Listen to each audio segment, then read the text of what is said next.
morning. It's Thursday, June 30th. And I spent a good part of Tuesday watching Cassidy Hutchinson give testimony before the J6 committee. As the testimony went on, and she was presenting the issues that she had heard and actually physically been involved in, I was amazed that she was such a young woman. I thought she'd be much older. She's only 26 years old. I don't know how many years she was working there, probably 2 or 3 years.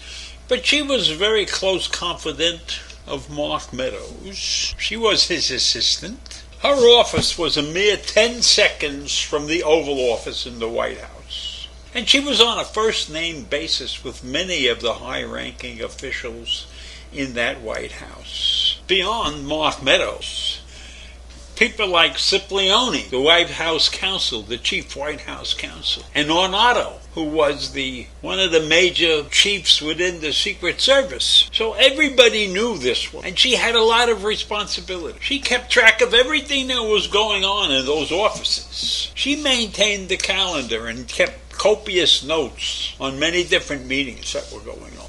And many people asked her or would call her to get information when they needed to find out something that was happening at the White House. And her testimony before the committee was buttoned down and concise and articulate. And she was in person in many of the events that she talked about. And if she wasn't there, she had a good reason to know exactly what was going on at that particular moment. The description of Tony Ornato's limousine ride with the president and Bobby Engel was very informative, almost frightening in a way, with the president and the chief of security, and the president trying to convince them that they had to take him to the riot, and the president knowing that people at that riot had weapons, and he's insisting we should go there. And they're saying they're armed and they're dangerous. And the president is telling these people, that doesn't matter. They don't want to hurt me. And she's giving this testimony. And that's eye-opening testimony.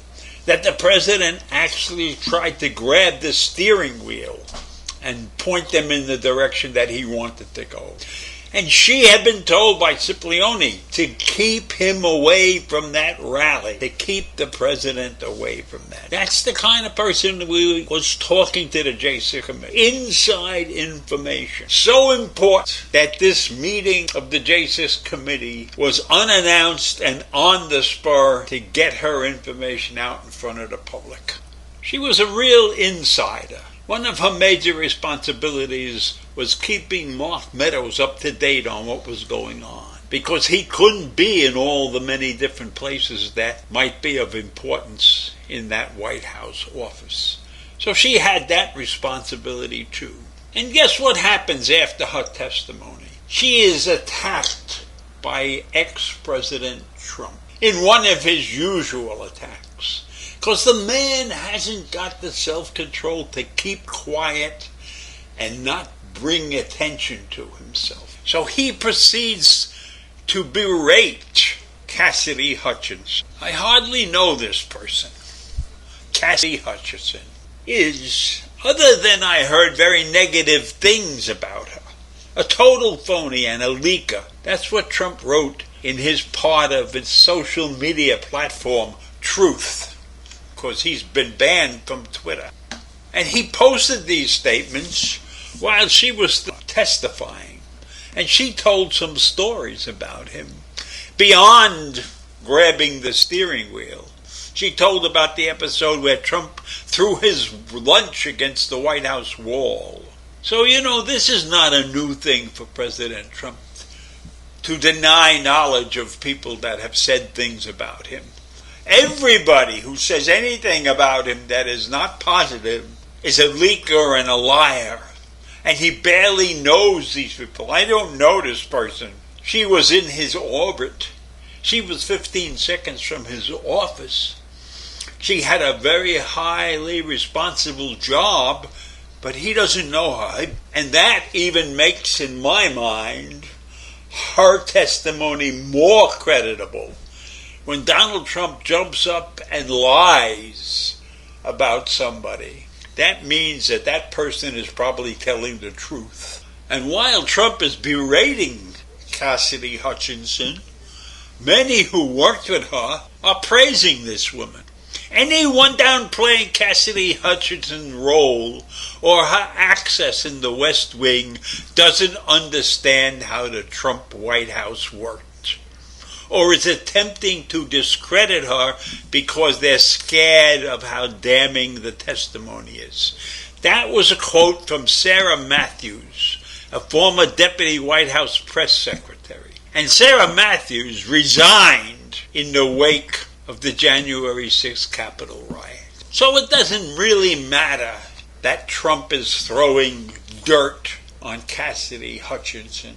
There are many more people around the White House rooms who are standing by her and saying she was upstanding and an outstanding worker. And Trump also claimed that Hutchinson tried to work for him during his post-presidency. And he says, why would she want to work for me after she says those terrible things about me? I personally returned down her request, he said. Why did she want to go with us if she felt we were so terrible? I understand that she was angry and that I didn't want her to go or be a member of the team. She is bad news. So Trump is trying to disgrace this woman. And for my money, if Trump is trying to disgrace you, you have to be an upstanding, solid citizen. And that's why I say that Trump should have kept his mouth shut and kept his tweets to himself. Because the mere fact that he casts aspersions on somebody indicates to a great majority of the people that this person is good, that this person is an upstanding citizen. And Trump doesn't understand that. Trump in his own head believes everything he tells people, and he thinks that the people are going to believe him and follow him to their doom.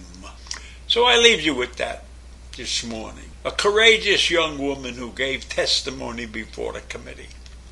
And the testimony is probably 100% true. I'll see you in the morning. Bye.